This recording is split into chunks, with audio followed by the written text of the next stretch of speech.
Welcome into another episode of Ravens Reports. It's your guy Noah here with For the Flock, bringing you guys some quick updates for the Baltimore Ravens and NFL free agency, some top remaining players that the Ravens can still pursue, some players that the Ravens lost, some players that the Ravens retained, and much more, man. So let's go ahead and dive in. At number one, the Baltimore Ravens just brought back their 315-pound monstrous fullback, Patrick Ricard, who helped pave the way for Derrick Henry. By the way, when Patrick Ricard was on the field last year, Derrick Henry rushed for over 1,300 yards, which is more yards than most running backs had in total. Derrick Henry with nearly 2,000 rushing yards. Baltimore bringing back the bully and Patrick Ricard, Pancake Pat, and Derrick Henry's coming back as well under contract. So great reunion. And the great news here as well is the deal, the absolute steal. They got him for pennies that they got for Patrick Ricard because of the fullback market. Patrick Ricard was signed to a $2.87 million contract, but his cap number will only be 1.42. Literally like a small percentage of the salary cap, $1.4 million cap hit. Because of the new rule that the NFL put in, if a player stays on the same team for 4 or more consecutive seasons, it can reduce the salary cap hit that it actually has on the team. So Patrick Ricard will get 2.8, and the Ravens will pay that much, but it will only charge the Ravens cap at 1.4. Probably the biggest loss the Ravens have had so far is starting cornerback Brandon Stephens. However, not a lot of Ravens fans are, upset about this because Brandon Stephens had a poor year in 2024, giving up a lot of yards. He was one of the most targeted cornerbacks in the NFL. It's crazy because he had a great 2023 season, like a Pro Bowl type of season, where he was a top 10 or 15 type of corner, and then kind of fell off in 2024, where he still was very tight in coverage in the hip pocket of the receiver, very sticky, but he had a hard time getting his head around compared to 2023. Very strange year for him. The Jets signed him to a big deal, 3 years, $36 million.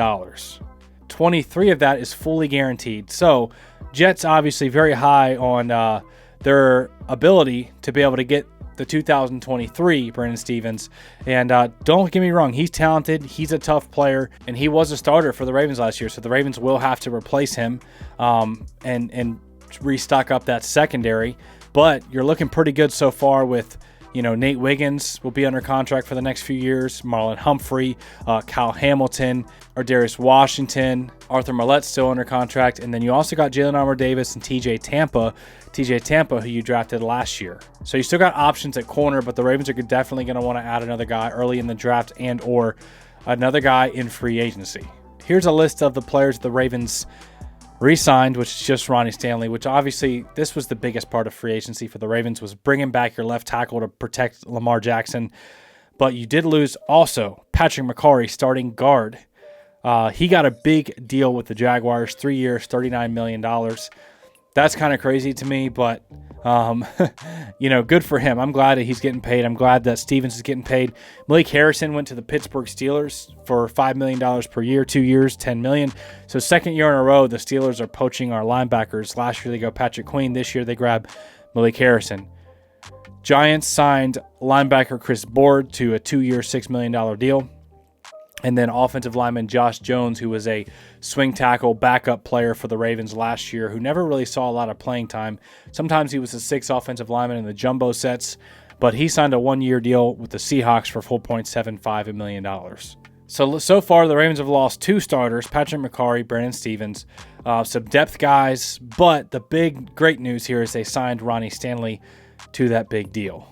And what's crazy is the numbers came out on Ronnie Stanley. We talked about if they would use void years or not, and they have 3 void years, which basically, spreads the money out to other years after the contract actually ends. So it's only a 3-year contract, but it's set up as a 6-year to spread some of the salary cap, $4 million in each one of those void years. So the Ravens are paying him an average of $20 million per year, but the first 2 years they're only going to have a $5.8 million cap hit and a $9.8 million cap hit. So for the next 2 years, Ronnie Stanley will be on the roster as long as he stays healthy, and he'll be at a low cap hit. So it opens up the Ravens, if they want to make a splash move this year in free agency, trade, or next year, they have the option, the flexibility, because Ronnie Stanley wasn't a massive cap hit, even though you signed him to a 3-year, $60 million deal. It's reported now that the Eagles and the Ravens are the only two teams remaining that haven't signed an external free agent. I know a lot of Ravens fans might be like frustrated, like, why haven't we signed anyone yet? But I'm just telling you, just wait. The Ravens play chess, not checkers. Eric DeCosta knows what he's doing. He takes big swings for the right guys, for the right players. Don't be surprised if the Ravens trade for somebody or if the Ravens sign one of these guys that get released after everyone else has already splurged in free agency. However, there are some free agents still available, some good ones out there. Some safeties, Justin Simmons, Javon Holland, Javon Morig, some edge rushers, Joey Bosa and Matt Judon, both still out there. Zadarius Smith, Von Miller, some wide receivers, Elijah Moore, DeAndre Hopkins, Keenan Allen, Tylan Wallace I'd like to see brought back as a depth guy / special teamer, Jeff Okudah, the cornerback, Tre'Davious White, the corner, Brandon Scherf, Mekhi Becton, Tevin Jenkins, just to name a few free agents that are still out there. I do expect the Ravens to grab somebody that was released versus a player that was just a true free agent. Because remember, if a player was released by a team, they will not count against the compensatory pick formula. So essentially, the Ravens are going to get 2 comp picks for losing Patrick McCarry and Brandon Stevens to pretty good deals. They're probably going to get 2 fourth-round picks in next year's draft to load up even more on top of their 11 draft picks they already have this year. So they're going to have a ton of young talent coming in, which gives them availability if they want to trade up in the draft or if they want to part ways with some draft capital to make a trade. Signing a guy that is released, like a Joey Bosa, like a Zadarius Smith, etc., would not count against the compensatory pick formula, and the Ravens usually go after those guys. Obviously not on the tracker was Patrick Ricard as well, so the Ravens keep, 2 of their offensive pieces to help, especially in that run game, Patrick Ricard and Ronnie Stanley. Great moves in my opinion. And it's not like any of these other players that you lost are like going to make or break your roster. In fact, I thought in 2024, last year during free agency, that I was a little bit worried after losing Jadeveon Clowney, Patrick Queen, J.K. Dobbins. If you guys remember, we lost a good amount of players that year in free agency, but they bounced back and they were 12-5, the 3rd seed in the AFC, knocking on the door, one dropped pass away or turnover away from being in another AFC championship. So I think the Ravens roster this year, is in better shape to really attack and improve the roster and go BPA during the draft. 11 draft picks, so the Ravens got some serious ammunition to improve this roster, man. So let me know all your thoughts in the comment section below. Smash the like button if you got any value out of today's content. We will keep the updates rolling as they come out. I love you guys. I appreciate y'all, and we'll see you at the next video.